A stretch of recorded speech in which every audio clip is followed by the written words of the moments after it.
and sit down.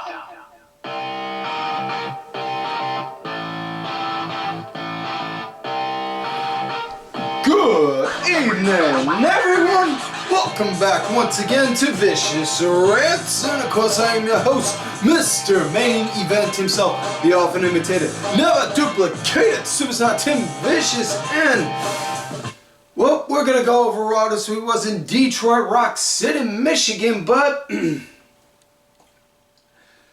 there is some new, there is sad news we do have to go over, and I do emphasize on that, and I will get into it in a moment, but Thursday of last week, the news officially broke. Hulk Hogan passed away, and well, people have are very much so set in one camp or another on Hogan, and I'm not going to argue on it one way or another. You are more than welcome to feel however you want to feel. You want to be sad that the guy's gone, okay. You want to be happy that the guy's gone, okay. Listen, whatever.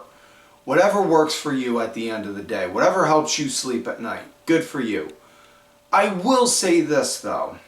Just stop for a moment and just think. Because if not for him and the work he did in the golden era of WWE, all of this right here, this show, hundreds if not thousands of other wrestling shows, newsletters, wrestlers, some very much so popular that are still out there performing today, case in point, two big examples, Adam Copeland and Christian Cage, would not be here if not for the work Hulk Hogan did. And aside from that, I was always taught, listen, you feel however you want to feel about when somebody goes, that's on you. But at the end of the day, chances are they're a dad, they're a husband, they're a brother, they got, all this, that, and the other. So just stop and think for a minute, how do you think that family might feel? Because chances are they may not, if the roles were reversed and they heard and the internet stood still on the passing of Tim Vicious, I guarantee there would probably be a handful of people saying, yeah, fuck that asshole. And there are going to be other people that'll be like, dude, that was my fucking brother. You mind? I'm just saying. Be a little courteous to both sides. You want to be angry at the guy? Okay. The people that are mourning his loss, don't go at them. The people that are happy that he's gone, don't go at the people that are mourning his loss. That's all I'm saying. Stay in your respective camps and do whatever. So, with that said, now we got to move forward with the show, because, well, as the old saying goes, the show must go on, and the show can't go on if we ain't paying these funny little gimmicks called bills. So I want to remind everyone, we are WWE Shop affiliates, so what that means is if you click the link below, or if you're looking at watching this video, you scan that QR code right up there on the screen, it takes you to WWE Shop, and with our special link, you make whatever purchase you want. You can get yourself one of those sweet Cody Rhodes shirts. You can get yourself a yeet, get something yeet, like for Jey Uso, even if you want to get one of those little Miss Alexa Bliss Lily dolls. Or speaking of Alexa Bliss, one of her and Charlotte's We're Not Friends shirts. Perfect for you and your bestie. Just throwing that out there, but either way, you make whatever purchase you want for whatever item you want. And we here at the Vicious Studios receive a small nominal commission, which in turn helps us improve the show for you guys. And folks, I'm probably going off the reservation here saying this, and I don't care. I want you guys to have this info because it's great to learn because knowledge is power. If you got any discount codes, even, doesn't matter if it's 5, 10, 20, 30, even half off. Even if you got free overnight shipping, and we all know on how expensive overnight shipping can be. If you have a discount code, you could still use my affiliate link to get those items and use that discount code as well. Just throwing that out there, folks. Now that we've mentioned that, also want to remind everyone, if you want to help support the show, get yourself some Vicious Rants apparel like what I'm wearing right here. See this oh so lovely Vicious Rants t-shirt. You know, just kind of makes the arms look really nice and just accentuates everything, right?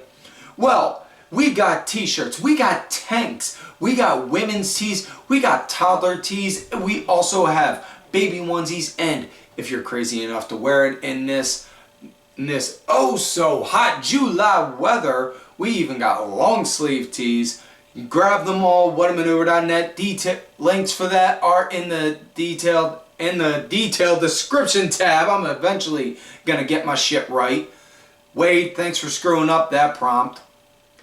Anyways, now that we're done going over the pleasantries, let's switch gears and talk about last week via the SmackDown Rewind. And the big highlights from last week's SmackDown. The show started out with all of the WWE crew out there for Hogan doing a 10-bell salute. And again, I saw on my Twitter a lot of people being one way or another about Hogan on it, and just I said what I said.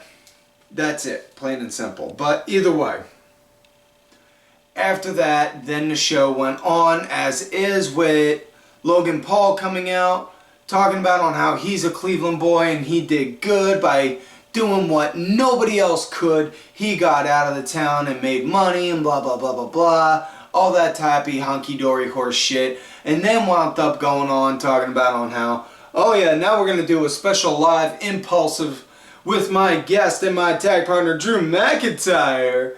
And then out comes Jelly Roll. Much to, I don't know about anyone else, but to my surprise, I was actually surprised Jelly Roll came out to Toby Keith's Who's Your Daddy. I mean, I'm just saying, I did not have that figured out. I figured he would have came out to one of his own songs. But either way, Jelly Roll came out, wound up looking at Logan Paul saying, dude, you say you represent Cleveland? Nah, dude, you ain't Cleveland.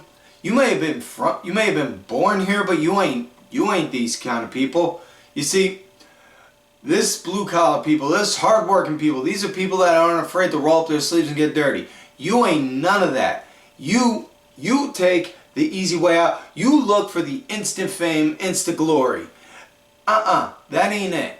And you use all of that instant fame, instant glory to go and get here in WWE and just for more clout. Whereas for guys like me, where I grew up, what I had to do to survive, WWE was my life. That's all I had, and that's all I ever knew. And I will be damned if I'm going to let you go and let you make an insult of all of that. And then he gets in the ring, and just as he's in the ring and he's got eye to eye with Logan Paul, Drew McIntyre's music hits. He comes out of nowhere, and then it's a 2-on-1 stare down.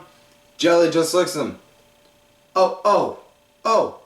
Y'all thought I was going to come alone? Then we hear Randy's music come out. Hear Randy's music play, and then he comes out. Again, I'm going to speak right eventually. Then, stare downs. Big brawl ensues. Everyone hits everyone. This, that, and the other. And it ends with Jelly Roll hitting a black hole slam onto Logan Paul. And I don't know if anyone else noticed, but Logan Paul, he did get a small little fat lip on it. But nothing serious. No different than if you walked into a wall and nothing like, that's it. But either way, the other highlights from SmackDown Roxanne Perez had a match against Little Miss Alexa Bliss. Roxanne wound up getting a win there. Bliss had a little bit of a bloody nose, and that came from when she went to do a twisted Bliss to the outside and caught and hit Raquel. But it didn't look nothing serious, and nothing was reported about Bliss getting any kind of major damage, so it looked just superficial. Jade Cargill had a match against Chelsea Green, and folks, I just want you to blink 3 times. Just humor me. Blink 3 times really fast. Okay, the match between Jade and Chelsea went longer than those 3 blinks. I kid you not. But either way, after that, then it was a 3-on-1 beatdown. Tiffany Stratton came out to help even the odds, and then that moment ended with Tiffany and Jade doing a stare-down tug-of-war with the title. My biggest takeaway from that was Wade Barrett on commentary saying, "Why did Tiffany come out? I would have let her get beat to a bloody pulp." I would have done the same. I mean, unless they would... And they didn't even have nothing following that. No segment or nothing. No comments from anyone afterwards saying, "Hey, I went out there because I wanted you at your... to save you because I want you at your A game at SummerSlam." Nothing like that. Nothing. So where is the reasoning? Maybe I'm a little crazy trying to apply logic to wrestling, because that applying logic to an illogical situation, right? Either way. Then we had Cody Rhodes coming out. He paid homage to the Hulkster, and then he went on to talk about his match coming up with Cena and said, "John, listen, I'm going to make this sweet and simple. I want the old John Cena. I don't want this new John Cena. I don't want this Cena that's coming out wearing the title the wrong way. I don't want this Cena that just walks out holding up a rag. No, I want the old Cena. I want the Cena that would come out and yell at Stu the cameraman telling him it's time to go to work. I want the one that would come out and hype the crowd up. I want the one that lived by hustle, loyalty, respect. I want you to come out here and treat your last SummerSlam like it's your very first SummerSlam. And John, if you won't come out here and give me that hustle and loyalty, then we can go and beat the respect out of each other. I'll see you next week, champ." And boom. Now I know some people are saying, "Oh man, Cody's on the verge of going heel. He's on the verge of going heel." Do I think he's right? Do I think Cody's ready to go heel? Oh God, yes. Do I think the company's going to pull the trigger anytime soon? I don't think that. I think the soonest, if they would probably be after Royal Rumble. Doesn't matter if he's champ or not. I just think post Royal Rumble would be when, simply because it's still need that small amount of time to build up, antagonize, poke and strike the nerves, hit all the buttons, to just make Cody finally snap and just say, "God, fuck the world," kind of deal. And then we also had Jacob Fatu going against The Miz. This was a short-lived match. Or not short-lived, but decent match. Short-lived ending with Jacob getting the win. After the match, Solo and the MFT came out. They went to go beat Jacob up. He got a small advantage. Started to pick up some momentum. Then went to go try and do the hip attack with the chair to Solo. Wound up getting stopped by Tala Tonga. And then MFT held him down and Solo spiked him. So yeah. Then we had the main event of SmackDown, which was the Wyatt Six defending the tag titles against Andrade and Rey Fenix. Good match. If you were going to go and watch any match from SmackDown last week, I would recommend that one. And it was really good. Unfortunately, the ending came at a DQ when Nikki Cross pulled the ref out and then started getting in her face, screaming "Coogie Oogie" like, and then the ref called for the bell. After that, everyone just started swinging at anyone, and then all the other tag teams that everyone been coming out Fraxium, Motor City, DIY, Street Profits, everyone short of your mother came on out and started beating the pulp out of each other, and then Nick Aldis got on the mic. Alright, that's enough. That's enough! Now you all want to beat yourself senseless over these tag championships. Well, fine. Come SummerSlam, you're all going to fight for them because they're going to be hanging way up high in a TLC match. So, if memory best serves, I think this may be the first TLC match at SummerSlam since the very first one. I could be wrong, and if I am, feel free to tell me in the comments. I'm more than happy to hear it. I'm a big boy, I can take when I'm wrong. But, yeah, that was it for SmackDown. So with that said, let's get into this week's show. It started out again with a Hulk Hogan 10-bell salute. I'm not surprised that they did it again for him. Again, like I said, the guy literally built the foundation between him and VKM. You know, one had to feed the other. You know, it wasn't just Hulk. Hulk had to feed VKM. VKM had to feed Hulk. It went both ways with each other. I hate to be the bearer of bad news on that, folks, but it is. But that is what it is. They had to feed each other, and they made the foundation of everything pro wrestling related that we all know and love today. Even if, especially for the anti-WWE fanboys. And that's the gospel truth. I'm not lying. Because you wouldn't have alternatives to watch without that. Just throwing that out there. But either way, after that, the show then started out with Jey Uso coming out, and just as he was about to hype up the crowd for round 2 with yeet, next thing you know, Mein Savior Paul Heyman came out, and then this felt flat to me.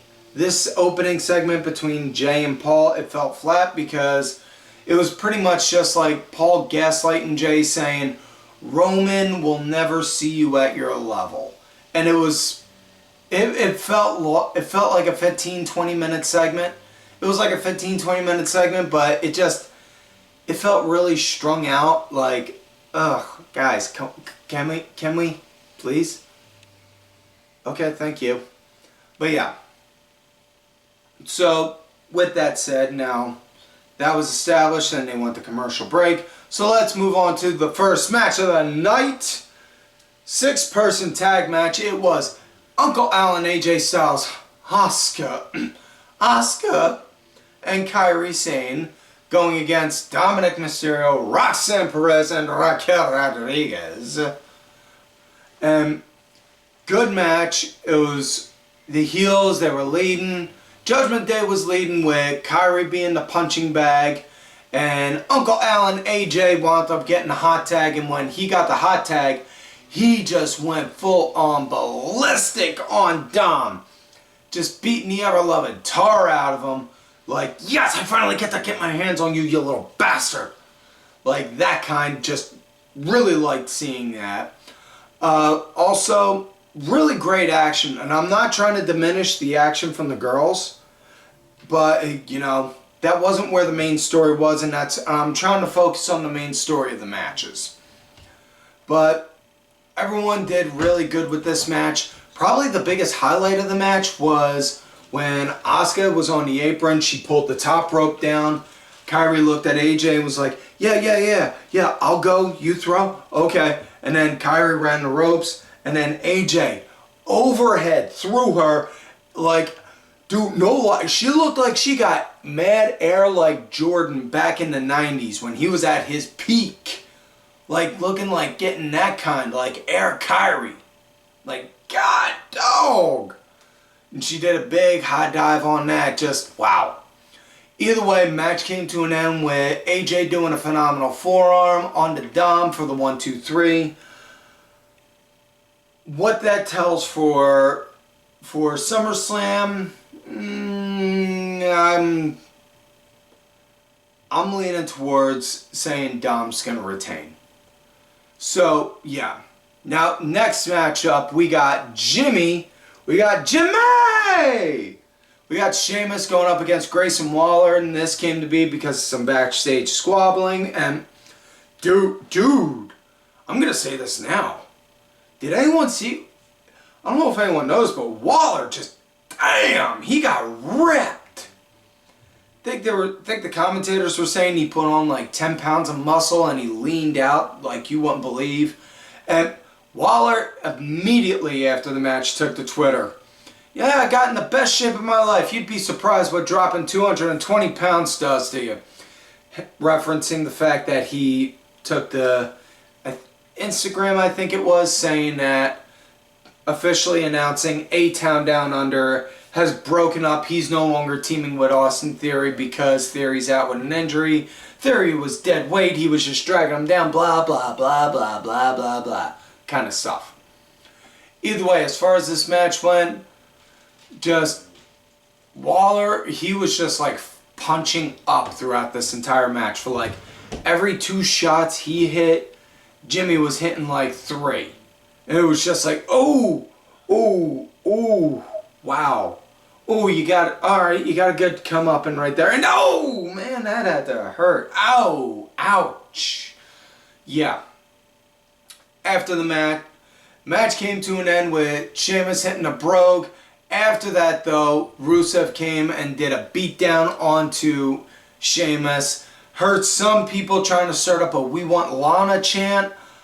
I don't know. The gears in my head are turning now because, and I'm just hypothetically speaking, let's just say for the sake of argument, what if Lana returned out of nowhere and just did like she used to do back when Rusev was in NXT? Just place her hand on the back of his shoulders, ever so slightly, as a hint of, okay, now it's time to release. And then he did. That's an idea, but either way. Next up, we got 8 women tag action. We got Naomi, Chelsea, Piper Nevin, and Alba Fyre going against... I had to take my heart pills before this match. Going against Io Sky, Stephanie Vaquer, Rhea Ripley, and Nikki Bella. Okay, I hate to be the one that kind of does this, but it kind of feels like the moment from Sesame Street with one of these things is not like the other. Yeah. I'm saying Nikki. And listen, I get she was supposed to have a thing with Liv, and Liv is out with her because she wrecked her shoulder, so she can't work. So they're using Nikki however they can, with what they can. Okay, that's all well and good. I'm just saying. Either way. Either way, as far as the match went, baby faces, they were leading at the start with the heels leading into the commercial break. And then after that, post-break, Nikki was the punching bag with Io getting tagged in and then becoming a new punching bag after a little bit. Then Steph wound up getting a hot tag in, and man, oh man, I am not kidding when I say this. I'm weird when I watch wrestling because it's like I got 2 eyes looking at 2 different things. One eye is looking at the match, the other eye is looking at the crowd. And the way that the crowd lit up and seeing the first like 2 or 3 rows get up off their seats because Steph climbed up onto the apron reaching for the hot tag. That just told me right there, yeah, they definitely are smart enough to know she's a hot commodity and they definitely see money in her. Now, obviously, they saw money in her right from the start, otherwise I wouldn't have signed her, but y'all know what I mean when I say they see money in her. I'm talking like big picture, big money, big match deal. Big match Vaquer type vibes coming down the line. Just watch. Anyway, Steph got the hot tag, cleaned up house. Big rigmarole, everyone in there at one point doing this, that, and the other to each other. And then the match ended with Steph doing the SVB to Chelsea getting the 1-2-3. Next up, we got tag action. The L.W.O, Joaquin Wilde and Cruz del Toro going against Finn and JD for their coveted tag team championships. And the L.W.O, they were leading early on, going strong with Judgment Day leading the pace. It was a good match. I thought it was decent. It just, I don't know, maybe it was the fact that, I'm trying to think the right way to say this. If you look over the card over the course of the show, and yes, it was a 2.5 hour show, but I'm just saying, a majority of the matches were all tags. You had AJ, you had the mixed trio match, and then you had the 8-women match, and then you had this match. That's 3 out of a 5-card match, out of a 5-card show. We're all tags. I don't know about anyone else, and I'm not complaining because I love tag team wrestling, but it kind of felt like tag team fatigue to me. Because it felt good, but it was just like, oh, wow, this is a lot of tags tonight. You know? But either way, it was a good match. It was. And the match came to an end when, at one point, El Grande came out, wound up causing a distraction, wound up getting the L.W.O mad, and then him and Dragon Lee, they were fighting, which led eventually to the back. And then as Del Toro was going up to the top, another El Grande, who was wearing a mask that mysteriously looked like Rey Mysterio's, and wearing a sweatsuit, came out, distracted Del Toro, and then wound up getting taken down. Finn hit him with the coup de grace for the 1-2-3. So, is this somewhere we truly see Rey Mysterio's descent into madness and finally embracing the dark side? Or are we seeing El Grande Americano Uno and El Grande Americano Dos? You decide, America. You decide. Either way, now we come to main event match of the night. Jey Uso going up against Big Bronson Reed. And Reed, he was leading early on, powering over Jey, just straight up steamrolling him, pancaking him, beating the ever-loving piss out of him, however you want to put him. It was big 300-pound Aussie beating up the 250-pound Samoan. And you know, I say this every time they pit these guys together, but there is definitely a lot of jokes to be said about having an angry Aussie fighting an angry Samoan. Just saying. Excuse me. Either way, match came to an end in a DQ when, at one point when Jey was outside, he wound up taking Reed down. Breaker came out of nowhere and then boom! Speared Jey, so the ref called for the bell immediately. They proceeded to go and do a 2-on-1 beatdown on him. Then Roman came down. They started to even the odds. They had the high ground for a minute. And then they got out the ring. Went to go do running charges, to go do their spears to the guys. Reed took down Roman. Breaker took down Jey. And then they proceeded to go and beat the living piss out of Roman. They beat him up. They speared him. They threw him through the timekeeper's barricade. You heard Reed saying into the camera, This is all of ours. This is ours. This ring, these ropes, these cameras. Little tip of the hat back to when Roman was saying, this is all mine right here. All this is me. Back when he was doing that. And then the insult to injury. They took Roman's shoes. Now, I get those who may not know, don't know. But if you do know, you know what that meant. You stole his shoes. You just straight up took his shoes off him. You beat the piss out of him and took his shoes. So yeah. Okay, we working like that now. I get it. Listen, I grew up on those streets. I get what that means. I ain't arguing it. So, with that said, that was it for this week's show, folks. So, like on normal, always please make sure you like the video, subscribe to the channel, go and watch some of the other videos when you get the chance. If you're listening to this on audio, share it. We are trying to build up the audio platform. Thank you to contributor to the show, LFC Lingerie Fighting Championship. There are a little bit of wrestling, a little bit of MMA, and a whole lot of attractive women wearing a little bit of nothing. Thank you. Look for me on social media anywhere.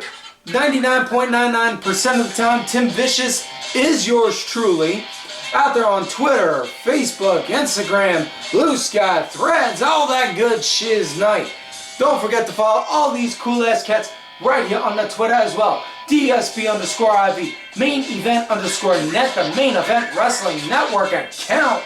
Sergeant Curry Pants, 3 Count Thursday, D Dryer 1986. And folks, like I always say, if you love me, great. And if you hate me, well. Shut up and sit down. Fuck yous.